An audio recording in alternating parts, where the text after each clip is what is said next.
Everybody, let's step into the world of Battle Brothers in this imaginative scenario. You really are the leader of your mercenary company, and you're chilling in town when suddenly, Sire! Sire! A courier comes up to you, carrying a letter from the Margrave of Wickstadt. He reads the letter. I'm in need of a mercenary company to kill some tough lot of brigands near Wickstadt. These brigands are really mean, and I need the best mercenaries that I can hire.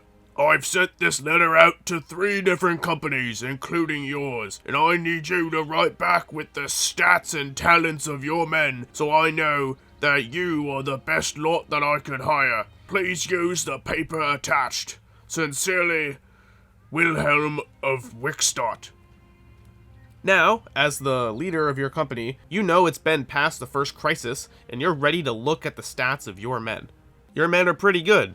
You know, it's been a lot of days, so you open your roster sheet, and you look at it. Alright, 63 melee skill at level 6, no stars. Okay, could be better. 63 melee skill at level 9 with no stars. Okay.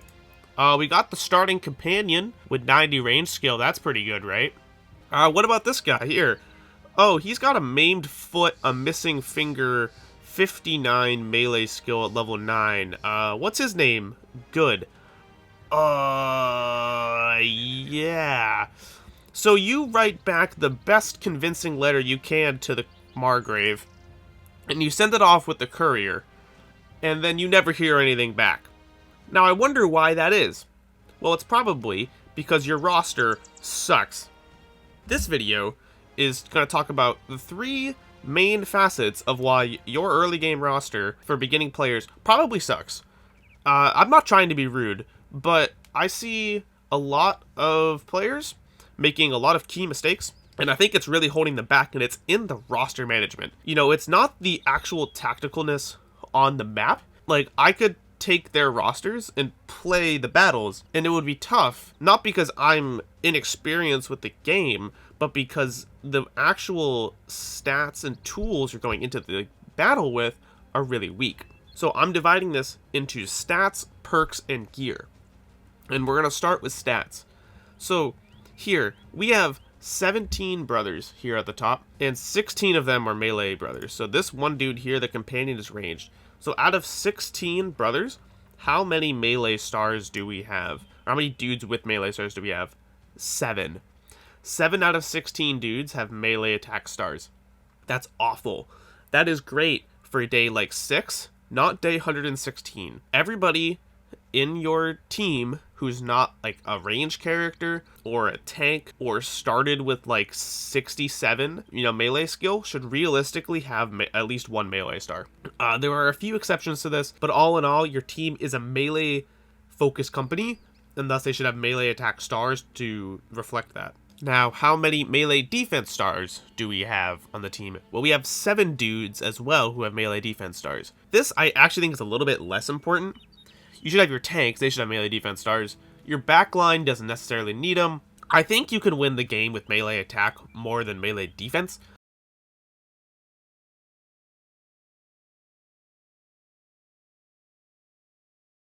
But all in all, people should have both.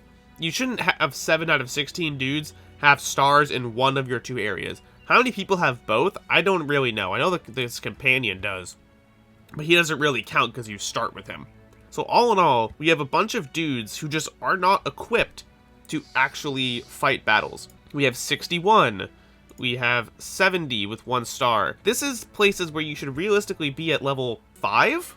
Maybe if you have 1 star, because dudes can start with 57. This dude here is the most egregious example. This guy is literally worse in melee attack and melee defense than a level 1 max roll sellsword. Cool, that is like the max roll of like the best background in the game. But this guy's level 9, and he is worse than that. So, next, let's take a look at some other secondary stats. Range defense, don't level range defense, guys. As you get better in the game, you will become more experienced, and I'll say then you can experiment with leveling range defense. In the beginning, when you're just like learning the game, I'm just going to tell you as a blanket rule, don't level range defense ever. That's just me, People disagree, but don't ever do it. Initiative. Don't bother with initiative. Initiative is actually incredibly important in this game. But when you're beginning, you can learn it later. You don't need to know how to use initiative when you're early in the game. You can use adrenaline if you want to have high initiative, and I highly suggest doing that. But you don't ever level initiative when you don't quite understand all the stuff in the game. Initiative is lower on that list. Resolve. Just go for like 40 resolve. 40, 45 resolve is fine. You don't need to necessarily take Fortified Mind on everybody, but if you want to, that's cool. I wouldn't really recommend it though. HP. Always take Colossus, and that will get you to like 75 HP roughly. Then just level HP all the way to like 85, 90. On brothers that are going to be nimble, level it even higher. Stam, you can probably go like 100 to like 120 on most bros. On bros that are going to be Battleforged, you want more than that. But let's go into perks. Battleforged and nimble. This team here has one dude who's nimble. I believe it's this guy right here. Everybody else is Battleforged. We have a lot of dudes who I have the save with the armor on. It's like dudes in 130 mail with Battleforged. It gives you nothing. 87% Battleforged gets you crap. But like 40% nimble is, you know, like 250% extra HP or something crazy like that.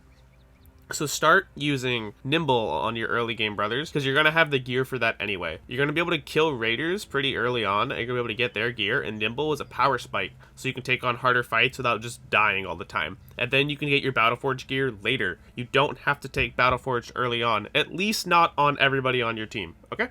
And pick one of the two. Do not pick neither of them. Never, ever, ever make a brother at level 11 who does not have nimble or Battleforged, ever. Literally, like, the dumbest thing you could do.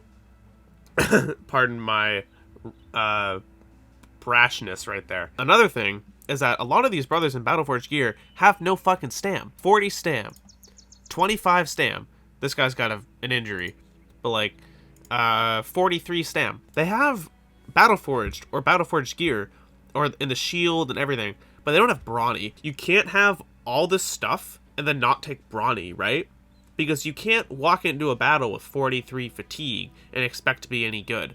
This guy's got 40. He can swing like twice per turn, and then he'll get fatigued out after moving. So either take less Battleforged and don't pick a shield, or pick brawny. I think you should really do the former. Second, 8 brothers on this team have shield spec. You don't need this many people with shield spec. You want shield spec tanks, like half tanks, and early game like dodge fodder tanks. That's about it. Nobody else really wants shield spec. As your brothers get better, they're going to want to start using two-handed weapons and duelist weapons, neither of which work with shields, obviously. Now, the issue with this roster is it kind of makes sense why they still want shields, because everybody has like 65 melee attack, so they can't afford to use duelists or two-handed weapons, so they're still stuck using boar spears. So I understand why they might actually still want shield spec, but that's a problem with this team, and you're trying to band-aid it by giving them better melee defense with shield spec. But if you can just kill people quickly because you have, you know, like a reasonable amount of melee skill, you don't need to sit there and shield tank for like 15,000 turns. Next, I see no gifted on this team. I think literally nobody has gifted. And when you have bros like this, I don't even know who this is. I randomly clicked in. I knew you would have no melee skills. 6113. Perfect brother that you probably picked up. Actually, he was picked up on day 70, but this is a perfect brother you pick up on day, like, 8. Give him gifted because he has no stars in anything, and he's not going to make it to level 11 because he's trash. But you can give him gifted and make him useful right now. So you can up the tempo of his abilities. It's called a tempo perk by taking something like gifted, which gives him, like, usefulness now at the cost of viability later. But he's not going to be around later because he sucks, so it doesn't matter. We see good amounts of dodge, see good amounts of Colossus. These are good perks to have. Next thing is, like, weapon spec. Oftentimes you don't want to take weapon spec at low level. Like mace spec, I can kind of understand if you're making like a stun bot who just has like really high fatigue, fast adaptation, melee skill, and mace mastery, and he just stuns everybody.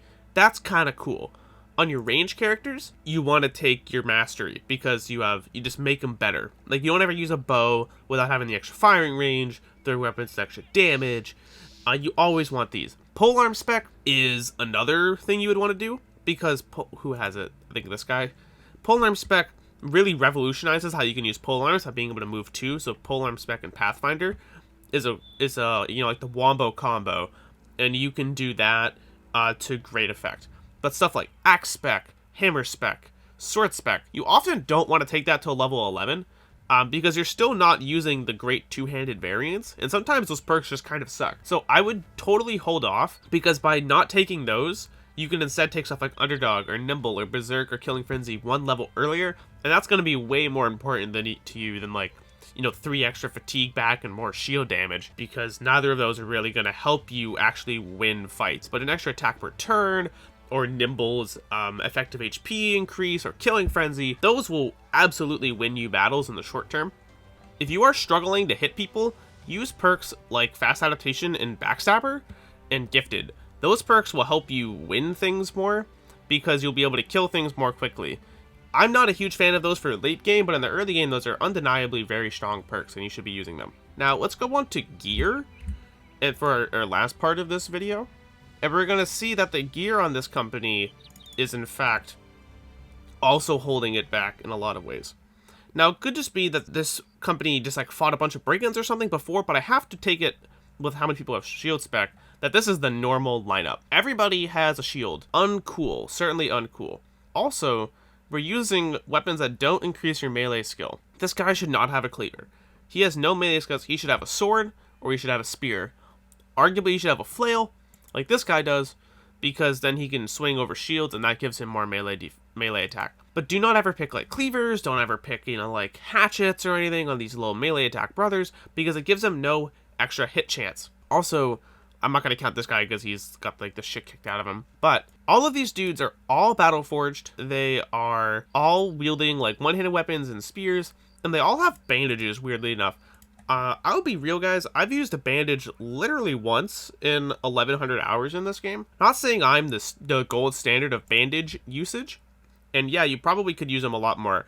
But everybody on the team does not need to carry a bandage. I like the guy who's carrying... This one guy over here is carrying, like, a net. Yeah, that's cool. But then he has a shield. So he has to spend 4 AP, 8 AP to even, take it out. So that's not that useful. We have these dudes in the back line who are also battle forged, but they're backliners. This is not good. You should have nimble backliners because they're not going to get hit as much, and thus they don't need to actually have that heavy armor because it just weighs them down. Furthermore, dudes like this is a great character. Triple melee defense, triple resolve, HP star. So this guy is an amazing tank that you can pick up. Do not put him on the front line. These dudes can go in the back. They can be coddled because the best thing they can do is live. If these dudes die, then you lose all the chance you get to ever use good characters. There are so many characters that have died in this campaign, and that's fine that people die. This is a new player who is learning the game, and they are playing with not a lot of safe scumming, so they are just, like, people are just dying. That's totally cool. But don't let good brothers die by putting them on the front line with, like, a fucking shield past, day 12 when you don't have a choice. Put them in the back and keep them alive. So what I would like to see from this roster is actually not much more. I think this roster has built itself into a corner where the brothers suck. So you need to hire lots of new brothers. With these terrible brothers, Battleforged Shields might actually be the most sustained way to do this. You have all the gear you could possibly want. We have billhooks, we have tier 3 crossbows, we have a fucking full helm, but we don't have the brothers. You need good brothers to win this game for new players. There's exceptions for when you are more experienced, you can do a lot more with a lot less. But in the beginning, try and focus on getting good dudes, because that will propel you into the late game because you're not relying on RNG as much, because you're having better stats. In short, don't have this brother, because this guy is the epitome of everything that is wrong with this roster. Good? 63-13 at level 9? I don't fucking think so, mate. But again, this is not to be super rude to this player, but this is something that they need to work on, and it's holding them back exponentially. This campaign is kind of, like, stopped because of this. So this is a rather short video, but I thought it was worth saying because I've seen multiple campaigns that people have sent me or that I've looked at of stuff like this where people are just held back by the quality of their own brothers. Hire better brothers, use better gear, pick better perks. Basically, I have other videos on all of this, and you will find more success, and your roster will not suck. Thank you.